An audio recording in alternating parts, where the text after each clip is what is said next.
Assalamualaikum kawan-kawan. Jom kita masak sayur, masak lemak rempayung.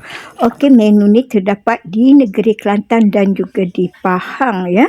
Okey, sedap dimakan dengan ulam. Saya buat jantung pisang, ulam buah putat, kena ada sambal belacan dan ikan goreng. Makan dengan nasi putih panas-panas memang sedap. Mula-mula kita rebus ikan dan kita ambil isi ikan. Kemudian kita kisar bersama bawang dan juga biji lada hitam ya. Saya biji lada hitam tadi saya guna serbuk lada hitam. Kita ada buah terung, labu kuning. Kemudian kita tambah sedikit lobak merah dan sayur kobis berwarna putih dan juga cili besar sebagai hiasan. Okey, kita kisar halus ikan tadi bersama dengan bawang ya dan biji lada hitam sehingga hancur. Kemudian kita masukkan dalam air ya.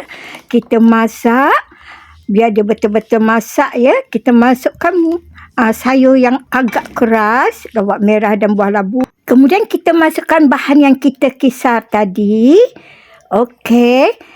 Kemudian kita masaklah sehingga hampir separuh masak buah labu tu ya. Dengan carrot tu dah separuh masak, bolehlah kita masukkan pula buah terung. Okey, kita masukkan santan cair. Saya santan cair tak ada, saya masukkan 1 kotak santan kara. Kalau guna santan segar, kita masukkan santan cair dahulu ya. Okey, kemudian kita masukkan sayur kobis dan juga cili besar sebagai hiasan.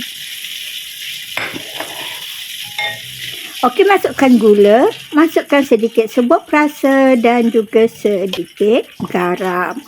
Okey, kita masak sehingga kuah ini mendidih. Okey, kalau kawan-kawan tak suka pekat, kawan-kawan boleh tambah lagi dengan air panas ya, biar dia cair sedikit. Kuah ni apabila dia sejuk, dia menjadi bertambah pekat. Okey, macam dalam periuk ni sedang elok je pekat dia. Tapi rupanya bila dah sejuk, kita senduk masuk dalam pinggan, tengok-tengok kuah dia bertambah pekat. Okey kawan-kawan, terima kasih kerana sudi menonton video ini. Jumpa lagi di video yang akan datang. Bye.